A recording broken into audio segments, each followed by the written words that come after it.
Ang yabang-yabang nito ni ano, ni Mike Defensor. Akala mo pinagmamalaki niya talaga. Akala mo ano eh.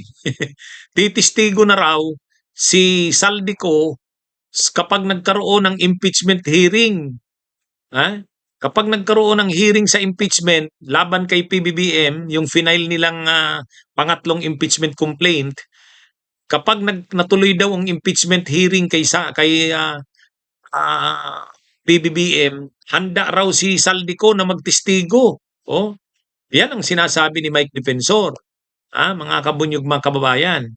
Kumbaga, parang ah, pinagmamalaking ipaabot ni o ibalita ni Mike Defensor na si Saldico ay titistigo para mapaniwalaan daw yung impeachment na yan laban sa presidente kay PBBM.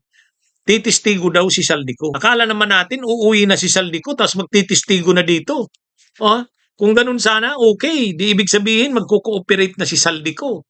Isasabihin niya na ang lahat niyang nalalaman. Oh.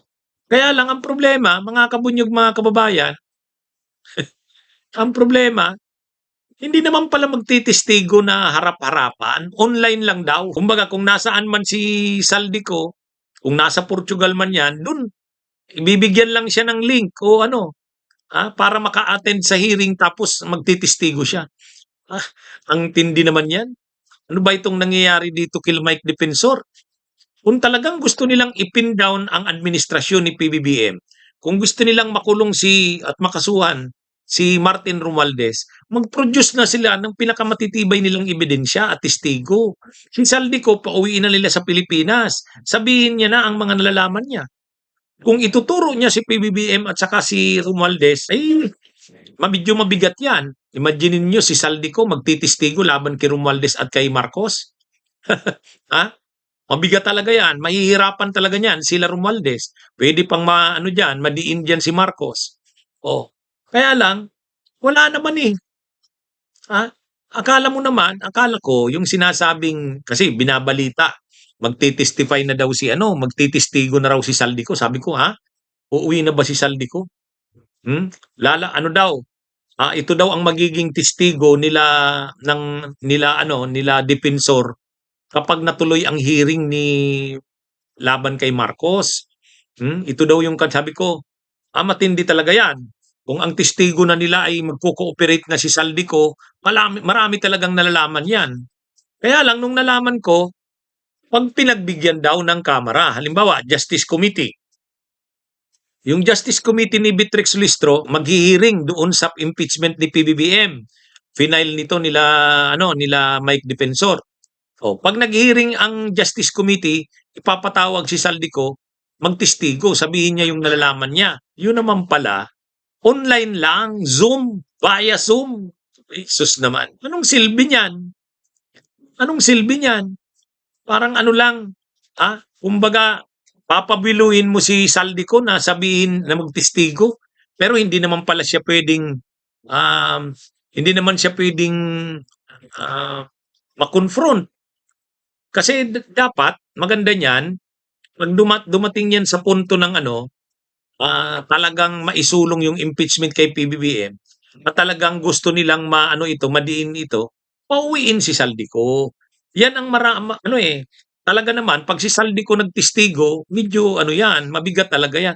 Kaya lang, nagsabi na si Congresswoman Beatrix Listro, napanood ko yung interview eh. Sabi ni Congresswoman Beatrix Listro, hindi naman nila papayagan yan. Kung si Saldico daw ay uuwi at manunumpa face to face, ayun, pwedeng pagbigyan nila yan na mag-appear sa hearing ng Kamara tungkol sa impeachment ni PBBM. Pero kapag ganyan na online lang naman pala, ay walang silbi yan. Para pa niyang binigyan mo ng pabor si Saldico na kahit siya ay nagtatago, kumbaga habang nandun siya sa ibang bansa, hindi naman siya umuwi sa Pilipinas. Tapos ididiin niya kung sino-sino. Kumbaga, kung sino-sino ang ididiin niya, ituturo niya na involved sa anomalya. Pero siya, ligtas kasi hindi naman nakauwi sa Pilipinas. Hindi dapat payagan yan. Pero yun na nga, nagsabi na si Congresswoman Beatrix Listro, pwede si Saldico pero manumpa muna siya. dito, umuwi siya ng Pilipinas, humarap siya. Eh mukhang ang sinasabi ni Mike Defensor, hindi, online lang naman. Online. Parang bibigyan ng link sa Zoom habang naghihiring ang Blue Ribbon online via Zoom, magpa-participate din si Saldico para magtestigo. Wala yan. Wala yan. Paano mo naman papaniwalaan yan? Paano mo naman paniwalaan? Hindi nga umuwi sa Pilipinas. Tapos magtitistigo ka dun ka sa ibang bansa. Mabuti kung hindi ka akusado. Mabuti kung hindi ka akusado. Ay siya, akusado siya eh. Oh, akusado. At ito pa, linalakad nila Mike Defensor maging state witness daw si Saldico. Hindi naman magiging state witness yan. Paano naman magiging state witness yan? Ang state witness, kailangan hindi ka most guilty. Ibig sabihin, ang papel mo sa krimen ay minor. Ay paano mo maging minor? House Appropriations Committee chair siya, si Saldico. At siya pa yung nakikipag-usap kila Bernardo, kila Alcantara. Ibig sabihin, aktibo ang role niya. Hindi lang naman siya simpleng ang pinapalabas kasi, kumbaga si Saldico, pwede daw mag-state witness. Hindi. Hindi pwede yan na maging state witness. Pag state witness ka, ibig sabihin, ang participation mo sa krimen, hindi ka most guilty. Paano mo hindi nasabing most guilty yan? Malaki ang papel niya. Nasa taas siya eh. Kasama ng iba pang mga pasimuno niyan. Kung pwedeng nasa baba, yun sila Bryce Hernandez, yung mga kontraktor na na-involved tulad nung si Sally Santos. Yan yung mga hindi most guilty. Pero itong si Saldico, sus, tapos ngayon, nagpipress con sila Mike Defensor kasi gusto nilang i-announce na talagang seryoso sila sa impeachment kay Marcos. Kaya lang tinatanong sila, sino po bang mga testigo nyo? Si Saldico raw willing mag-testify. Akala ko pa naman yung sinabing willing na magtestigo kasi balita ngayon sa iba-ibang sa iba-ibang news platforms. Akala mo naman pag sinabi mong handang magtestigo si Saldico, uuwi na sa Pilipinas. Di ba? Mabuti sila Bernardo, sila Alcantara, haharap talaga. Itong si Saldico, gusto niyang gawin siyang testigo pero gusto niya online lang. Online. Ibig sabihin, nandun siya sa ibang bansa, sa Portugal halimbawa, tapos join siya sa hearing. Bibigyan siya ng pagkakataong sabihin niya kung ang gagawin niyan, ituturo sino-sino. Tapos pagdating sa kanya, kahit anong mangyari, hindi siya pwedeng arestuhin kasi nandun siya sa ibang bansa.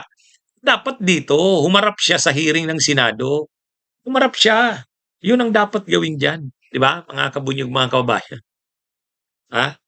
Kung makapagsalita naman itong si Mike Defensor, akala ko pa naman, sabi niya, titistigo na si Saldico. Bukas siyang magtistigo laban kay PBBM. Tapos, ang akala ko uuwi sa Pilipinas para magtistigo. Hindi.